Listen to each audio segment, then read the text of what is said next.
Expenditure வருதுன்னு வச்சுங்க. இதெல்லாம் கண்டிப்பா நம்ம மாசம் மாசம் செஞ்சாகணும்.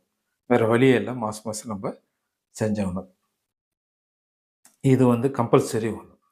ஸோ இது கூட இன்னொரு எக்ஸ்பெண்டிச்சர நீங்க சேர்த்தணும். இன்னொரு எக்ஸ்பெண்டிச்சர நீங்க சேர்த்தணும். அந்த எக்ஸ்பெண்டிச்சர் எங்க சேர்த்தணும்? கடைசியா சேர்த்தணுமா? இல்ல. இந்த எக்ஸ்பெண்டிச்சர ஃபர்ஸ்ட்டு சேர்த்தணும். ஃபர்ஸ்ட் எக்ஸ்பெண்டிச்சர் அதுதான். நம்பர் 1 எக்ஸ்பெண்டிச்சர் அதுதான். அத நீங்க சேர்த்தணும்.